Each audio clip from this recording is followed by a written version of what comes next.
I purchased a 2013 Subaru BRZ. Now, I bought this car 2 hours from home, and I did not know how to drive manual. So I got a ride across the state, and it was my job to learn manual on the way back home. And if you want, you can see me picking up the vehicle in my last video. And so very shortly after purchasing my brand new to me car, I'm at a stoplight coming back from the grocery store, and the car stalls. It was stuck in gear. I thought I could fix it myself, but I think I bit off more than I can shake, so. I've been in that boat more times than I'd like to admit.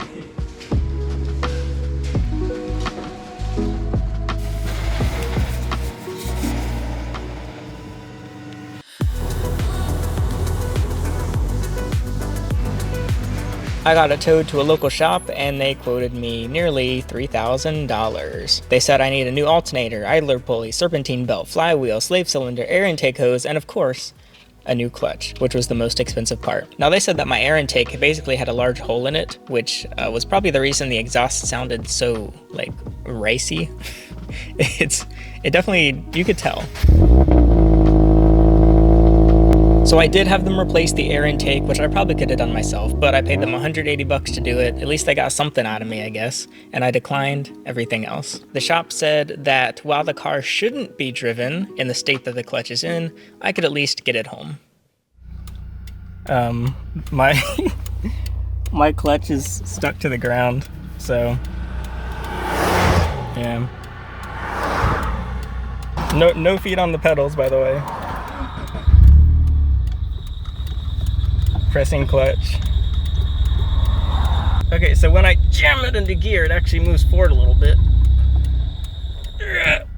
Oh, wait, I got into gear. Oh, that's not good. Okay, it's stuck in gear now. It's stuck in first gear. This is so sad.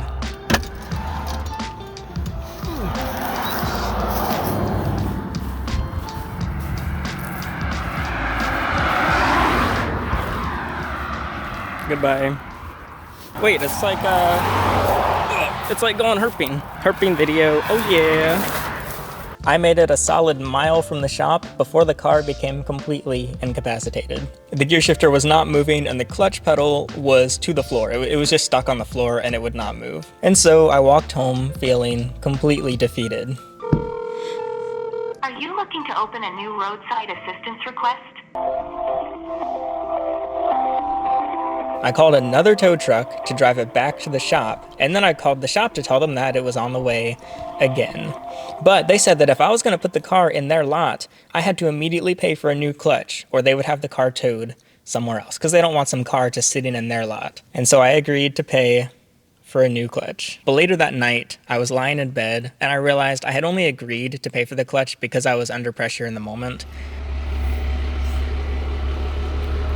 So I got out of bed, called a third tow truck, and had it towed back to my house. At this point, the car had gone more miles on the back of a tow truck than it had with me in the driver's seat. The car is back, sitting in my driveway, incapacitated as per usual, and I go to bed.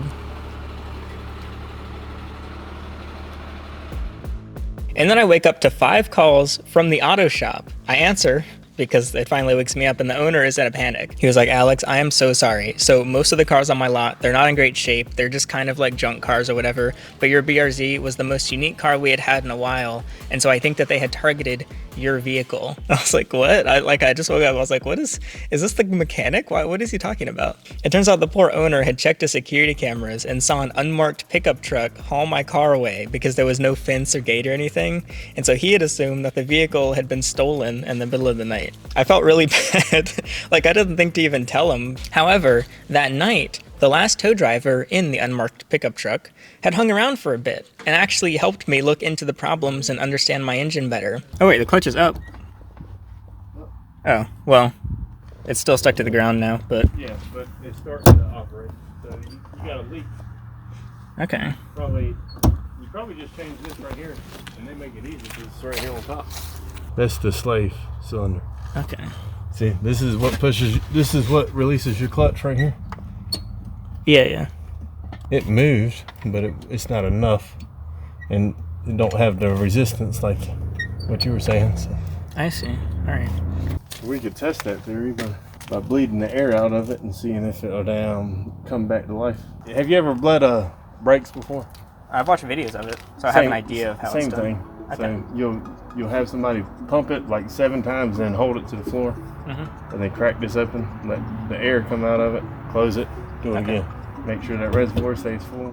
And while I really did not have the money for a new clutch at this time, he did convince me that I could replace the slave cylinder myself. Best case scenario, the clutch still has a little life left in it, and the broken slave cylinder could buy me some time. In worst case scenario, I have a shiny new slave cylinder in my car that just is still sitting in my driveway.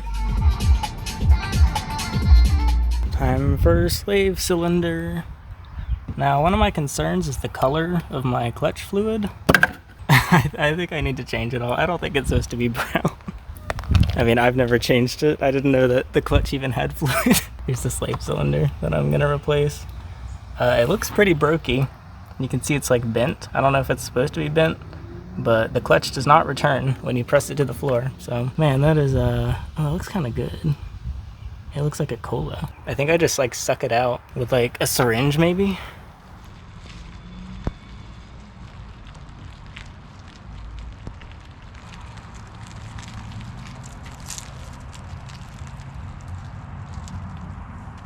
The incline into my garage, albeit not very steep, was still just slightly too steep for my frail little body to push in by myself. Let's see if I can drive it the rest. Probably not, but let's see. So I just needed to get the car to drive about 6 feet. The only other problem is that the mechanic didn't turn the car's electronics off, which turned on the dash cam, which drained my battery. I have to Google every time if it's negative or positive first.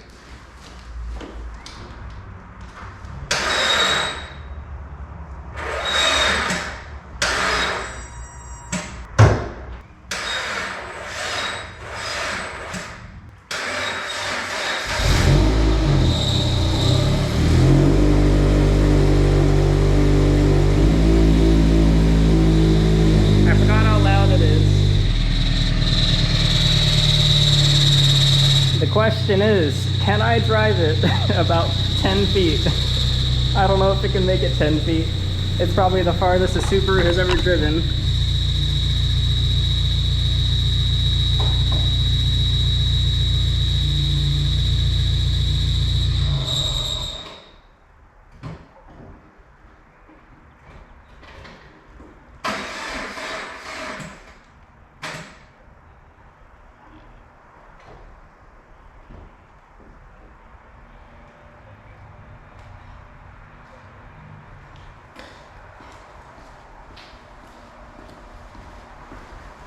It appears the verdict is no.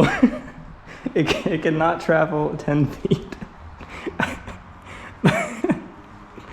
It didn't even travel an inch. And the car stalled immediately, so I had to do the slave cylinder job in the driveway. I'm gonna just go ahead and take it off first and replace it, and then I'll flush all the stuff out, I guess. This is so awkward to reach. I wonder when this was last taken off, if ever. Ugh. I can't get it off.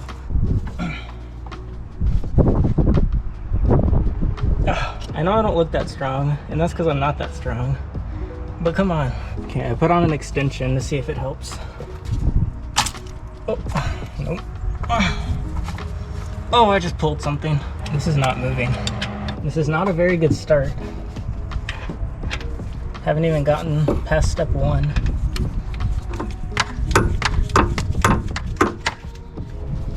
Okay, I think I got it. I got it. Got one.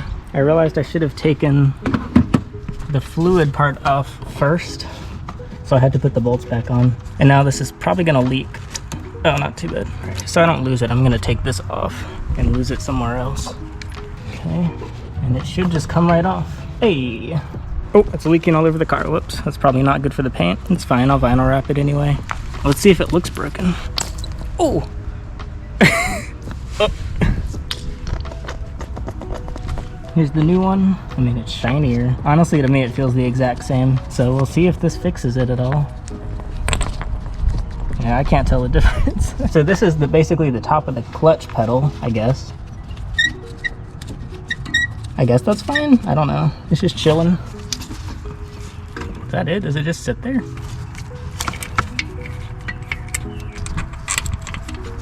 Okay, and then I take this off.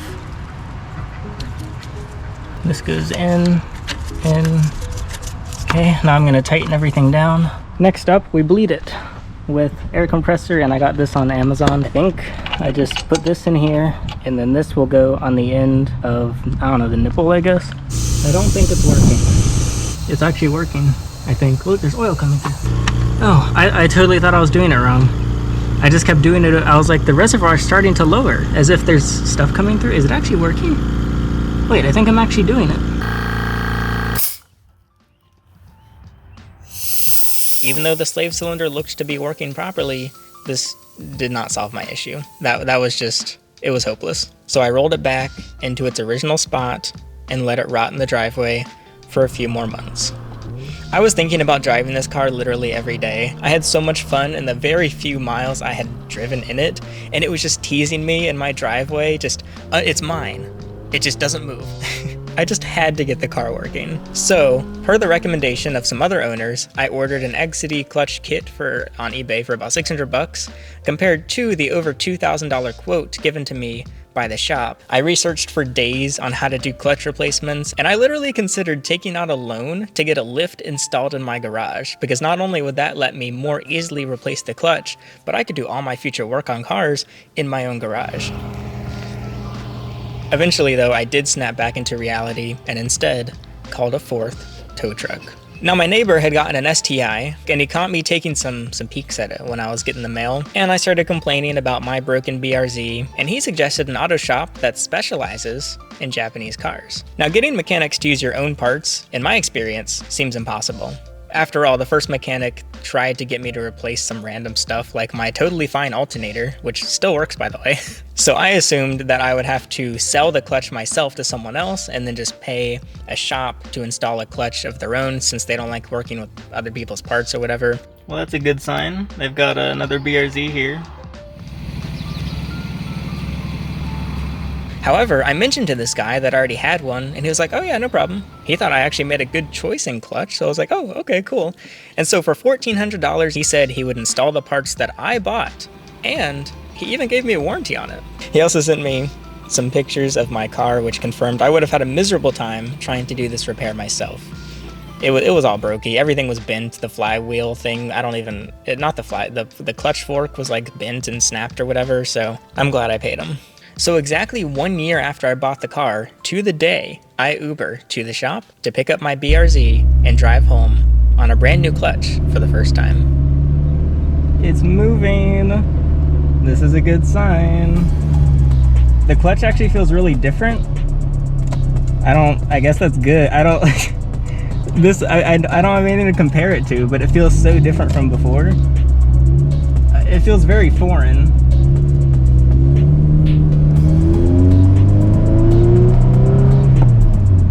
Oh, it's so weird. It's like really light. It used to be really hard to push. It's kind of surreal driving it. It's been so long. I am a very happy boy. I've driven this 2 miles in the last 6 months, so bear with me on my driving, alright? Oh my god, I forgot how to drive. Stick. Oh god. It feels so different. Yeah, so I still hear an exhaust leak, but it's much better. It's so weird driving this. I bought it a year ago today. I think I might be more excited today than I was actually picking it up, because I was really nervous first picking it up that my anxiety kind of overrode my excitement, but now I'm just happy. It's so nice being in it. This is so pitiful. I've just been sitting in it. just sad. Oh, I just realized the check engine light is still on. I'll check what the codes are, I guess.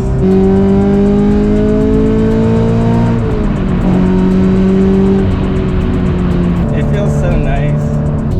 I don't know if the AC is working. It feels so different. Why is it so easy to shift? It like doesn't take any effort. It feels similar to my sim racing now, like the Logitech wheel. So I wonder if the Logitech shift-through was actually more real than this because it was so broken. Now the first clutch was not only failing, but it was also a stage 2 racing clutch, which apparently is even more difficult to drive than just a stock like OEM clutch, so I didn't even know that, but I reverted it back to stage 1, which I may or may not end up regretting, I don't know, we'll see. And it was ridiculously easy to drive. It felt like the gears were just floating into place. It was like effortless, and the clutch pedal was just so smooth and so comfortable. Watch me total it on the way home. Why is the air conditioning broken? It's so hot in here.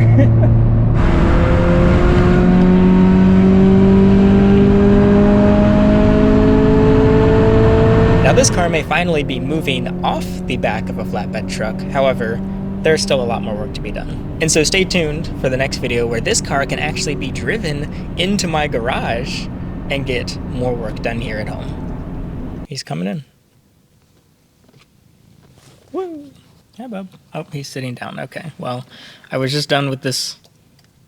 Okay.